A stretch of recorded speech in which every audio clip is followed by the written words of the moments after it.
Sir. Yes. എന്തൊക്കെയുണ്ട് വൈകിയുടെ വിശേഷങ്ങൾ?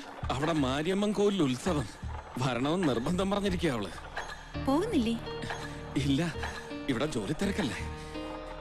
എന്നാ ഞാൻ പോവാം. വേണ്ട, വൈകിക്ക് ചിലപ്പോ അത് ഇഷ്ടാവില്ല. ഇഷ്ടാവും. ഞങ്ങൾ തമ്മിൽ കാണും പരിചയപ്പെടുകയും ഒക്കെ ചെയ്തു.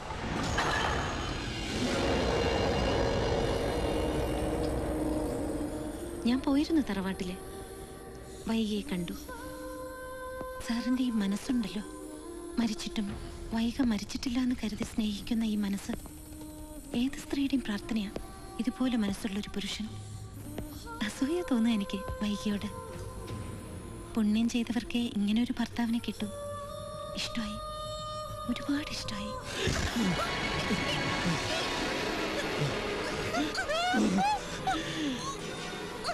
മരിച്ചിട്ടില്ല, മരിച്ചിട്ടില്ല വൈക, മരിക്കില്ല.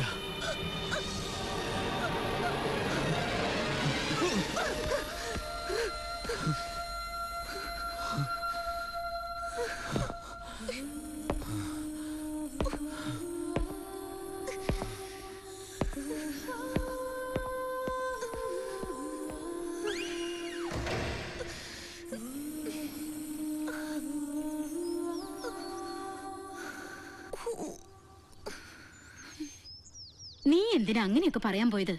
അത്രയ്ക്ക് സ്നേഹിച്ചിട്ടുണ്ടാവും അപ്പൻ വൈകിയെ. പണ്ട് നിന്റെ പപ്പ മരിച്ച സമയത്ത് അപ്പന്റെ അതേ മാനസികാവസ്ഥയായിരുന്നു എനിക്ക്. പപ്പ മരിച്ചു എന്ന് ആരെങ്കിലും പറഞ്ഞാ ദേഷ്യം വരും.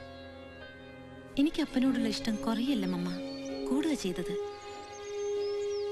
എന്നെ സംബന്ധിച്ചിടത്തോളം ഇതുവരെ അപ്പൻ ഒരു സുഹൃത്ത് മാത്രമായിരുന്നു. ഇനി അങ്ങോട്ട് അങ്ങനെയല്ല. ക്യാരക്ടർ ഞാൻ വിടാൻ പോണില്ല. അപ്പനെയും വൈകിയും എനിക്കറിയണം അവരുടെ ജീവിതം. വിബ്ജിയോറിന് ശേഷം എന്തുകൊണ്ട് നോവൽ എഴുതുന്നില്ല എന്ന് ചോദിക്കുന്ന നിരൂപകരുണ്ട് ധാരാളം. അവരടക്കമുള്ള എല്ലാവർക്കും അപ്പനിലൂടെയും വൈകിയിലൂടെയും ഞാൻ മറുപടി പറയും. പക്ഷെ എങ്ങനെ കണ്ടുപിടിക്കും അവരുടെ ഭൂതകാലം? Spy work. Come to the point. അപ്പന്റെ ഓർഡറിൽ സഹദേവനില്ലേ, അയാൾ എനിക്കൊരു ഡയറി തരാന്ന് പറഞ്ഞിട്ടുണ്ട്. അപ്പന്റെ ഡയറി. എനിക്ക് ഉറപ്പുണ്ട് അപ്പന്റെ ഡയറിയിൽ എനിക്ക് വേണ്ടതൊക്കെ ഉണ്ടാവുമെന്ന്. മമ്മ നോക്കിക്കോ, വൈക ആ ഡയറിയിലൂടെ പുനർജനിക്കും.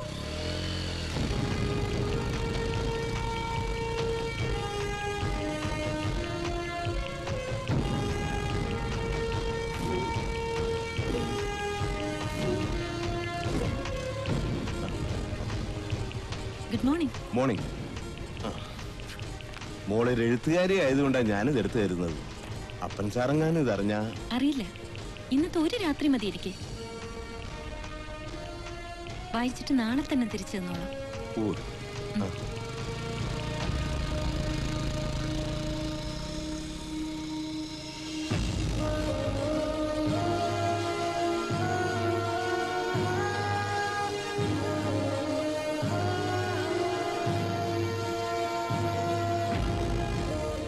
സമർപ്പണം. ഗ്രേറ്റ് വിശ്വനാഥ മേനോൻ, എൻ്റെ അച്ഛൻ.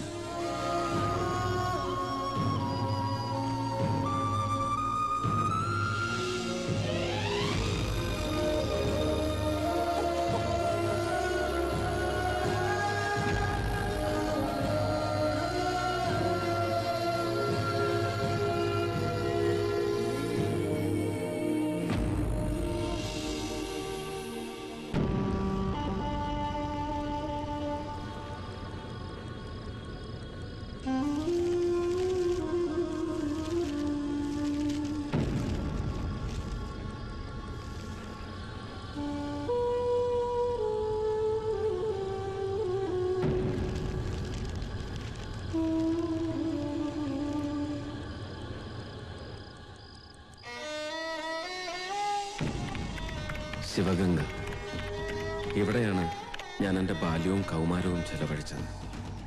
അമ്മയില്ലാത്ത കുട്ടിക്ക് ഉഗ്രരൂപിയായ അച്ഛൻ്റെ ശാസനകളായിരുന്നു എന്നും തോഴൻ. ബ്രിട്ടീഷ് ചിട്ടകളുടെ കടുത്ത ആരാധകനായ അച്ഛൻ്റെ ശിക്ഷണത്തിൽ വളർന്ന എനിക്ക് ആ കാലം സമ്മാനിച്ചത് ഏകാന്തതയും സങ്കടങ്ങളുമായിരുന്നു.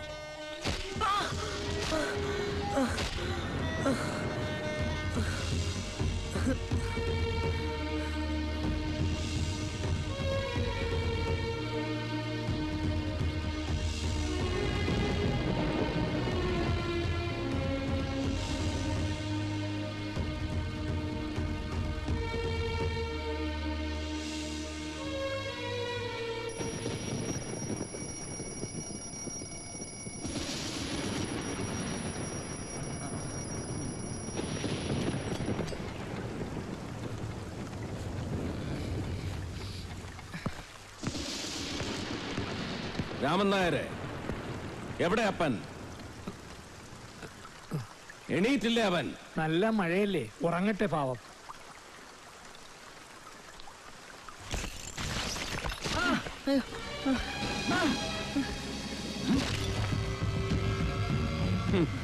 മഴയല്ല, പ്രളയം തന്നെ വന്നാലും ഉണരണം 4 മണിക്ക്.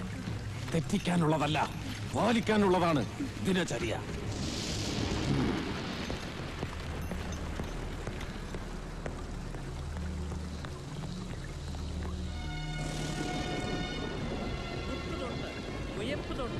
കൈ നേരെ കൂട്ടിത്തൊഴുത്, തൊട്ടു വന്നിട്ടമർന്ന് വലിഞ്ഞമർന്ന് വലത്ത് നടന്ന് കളരി തൊട്ട് വന്നിച്ച് വലത്തുകാൽ തൂക്കി വലത്ത് കൊണ്ട് നീക്കി ചവിട്ടി, ഇടത്തുകാൽ തൂക്കി ഇടത്ത് കൊണ്ട് നീക്കി ചവിട്ടി.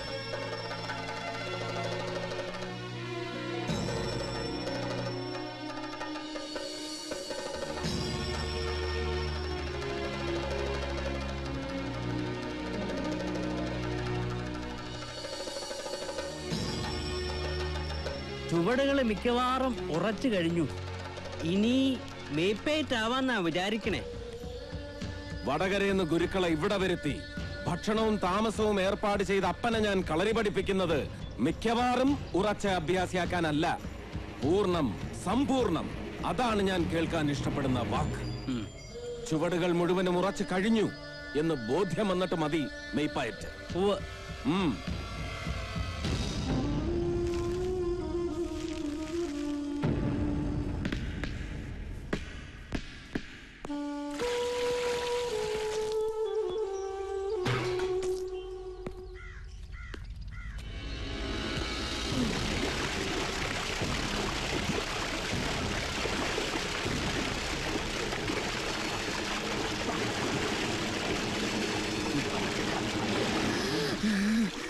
കര പോലെ വഴങ്ങണം കടലും. ജലത്തെ ജയിക്കാനുള്ള പാഠങ്ങൾ പരിശീലിപ്പിക്കാൻ ഈയൊരു മാർഗം സ്വീകരിച്ച അച്ഛൻ്റെ ഉള്ളിൽ അതായിരുന്നിരിക്കണം ചിന്ത.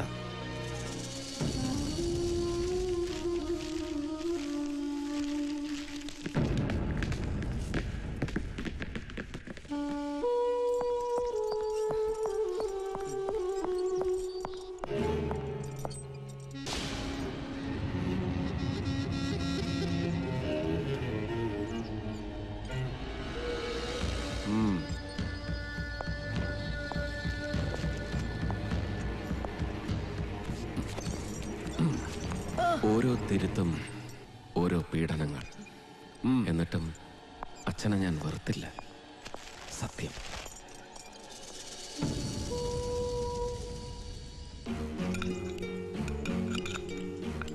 കഴിക്കുമ്പോൾ ശബ്ദമുണ്ടാക്കരുത്. തീന്മേശയിൽ പാലിക്കേണ്ട മര്യാദകളിൽ ഏറ്റവും പ്രധാനം അതാണെന്ന് അച്ഛൻ എന്നെ പഠിപ്പിച്ചത് ഇങ്ങനെയായിരുന്നു.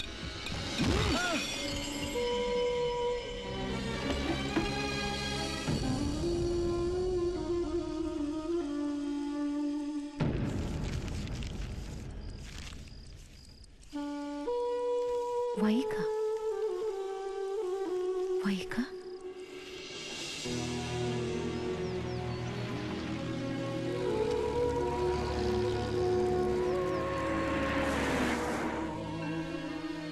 വൈക ഇവളെനിക്ക് സമ്മാനിച്ചത് പ്രണയത്തിന്റെ പൂക്കാലമാണ്. വൈകയുടെ ഓരോ നോട്ടങ്ങളും എന്നിൽ സ്നേഹത്തിന്റെ ഋതുക്കളായി മാറി.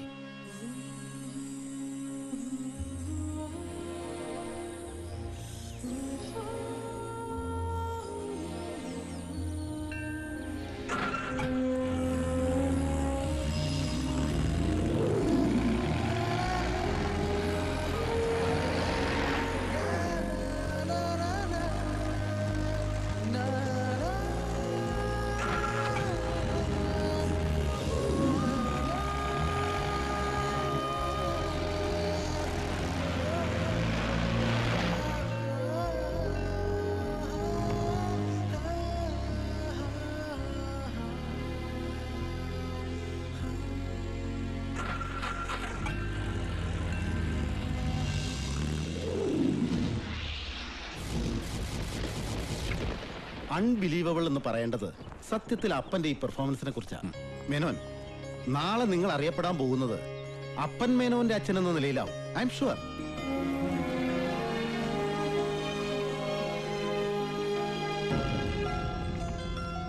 എന്താ നിനക്ക് വേണ്ടത് ഗിഫ്റ്റ് ആയിട്ട്? ചോദിച്ചോളൂ ചോദിച്ചോളൂ. ഒരു ബോൾ, ടെന്നീസ് ബോൾ.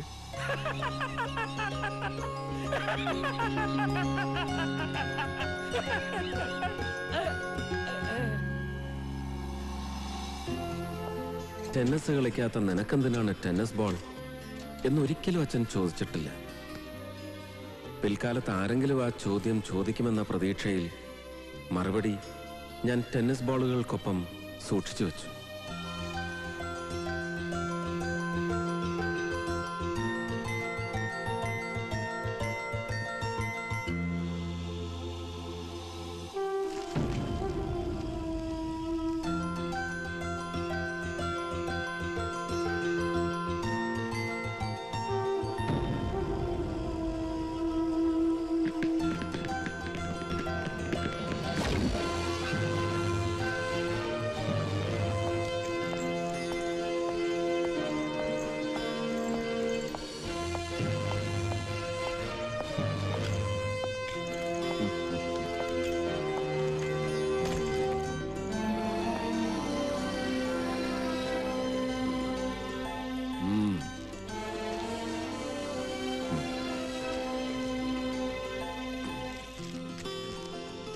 സർവീസ് തുടങ്ങുന്നതിന് മുമ്പ് ഒരു ഉപദേശം കൂടിയേ ഇനി എനിക്ക് തരാനുള്ളൂ.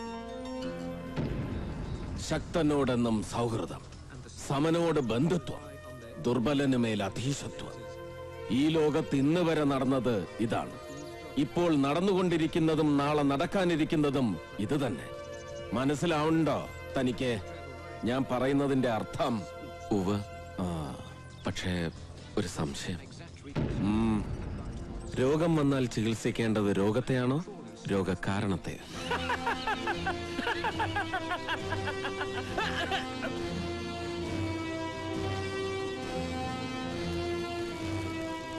ചിലപ്പോൾ രോഗത്തെ, മറ്റു ചിലപ്പോൾ കാരണത്തെ. ശ്രുതം, വേണ്ടത് വേണ്ടപ്പോൾ വേണ്ടതുപോലെ ചെയ്യാനുള്ള കഴിവ് അത് നിനക്കുണ്ട്. ബാക്കിയെല്ലാം വഴിയെ നീ പഠിക്കും, പഠിപ്പിക്കും. കാലം, ടൈം.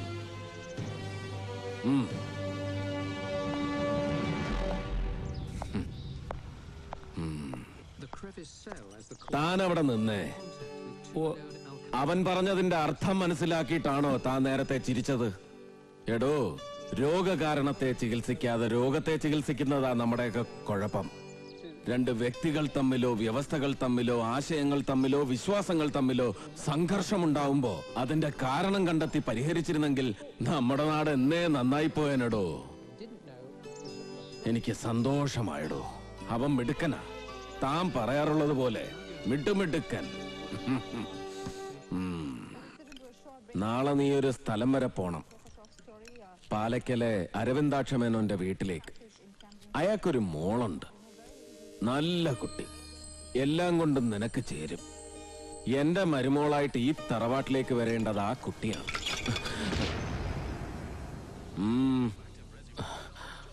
എന്തു പറ്റി? എന്തെങ്കിലും പറയാനുണ്ടോ? ഇല്ല.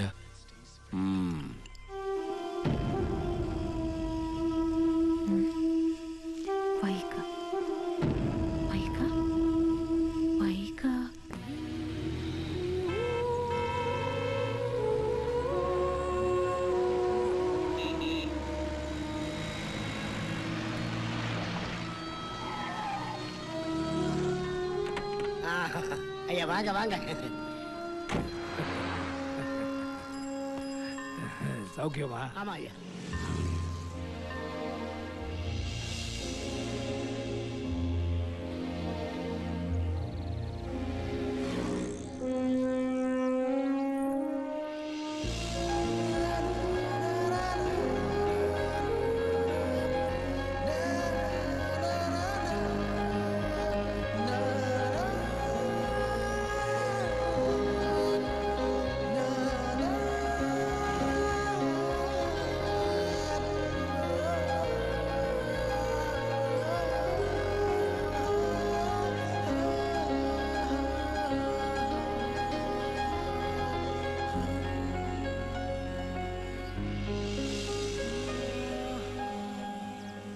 പാപ്പം சரி ஐயா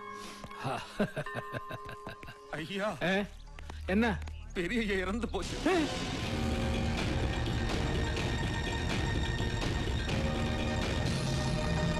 നിങ്ങൾ ഇവിടുന്ന് പോയ ഉടനെ ആയിരുന്നു ഒരു നെഞ്ചുവേദന. പുറംപണിക്ക് വന്നവരാ കണ്ടത്. അപ്പോഴേക്കും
என்ன கொடுக்கணும் புரியல.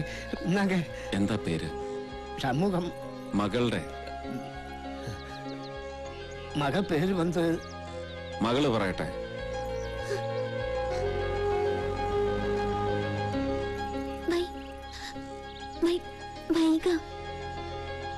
ഒരാഗ്രഹം മനസ്സിൽ. വൈകയെ വിവാഹം കഴിച്ചാൽ കൊള്ളാമെന്ന്.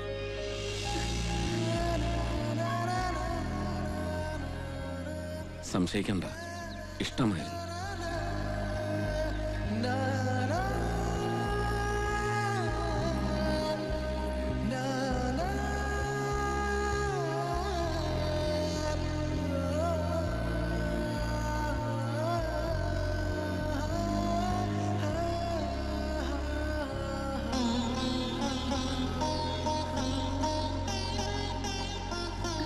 ഈ മെഡൽ എനിക്ക് സമ്മാനിച്ചത് മുഖ്യമന്ത്രിയാ. ഡിഗ്രിക്ക് ഫസ്റ്റ് റാങ്ക് കിട്ടിയതിന്. വൈക, ഈ മെഡലുകളെക്കാൾ ഞാൻ ഇഷ്ടപ്പെടുന്ന വേറൊന്നുണ്ട്. വാ.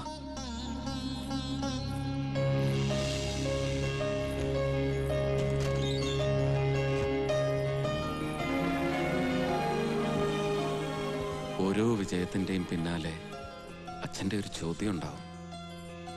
എന്തു വേണം നിനക്ക് ഗിഫ്റ്റായിട്ട്? അച്ഛൻ തന്ന ഗിഫ്റ്റാ.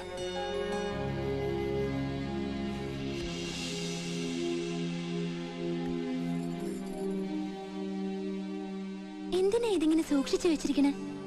ഓർമ്മകളാ വൈക, എന്റെ നഷ്ടങ്ങൾ. എനിക്ക് കിട്ടാതെ പോയ പലതും ഈ പന്തുകൾ എന്നെ ഓർമ്മിപ്പിക്കും.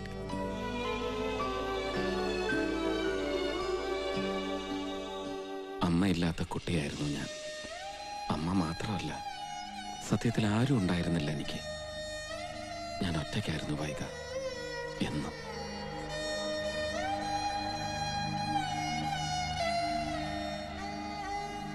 അമ്മ.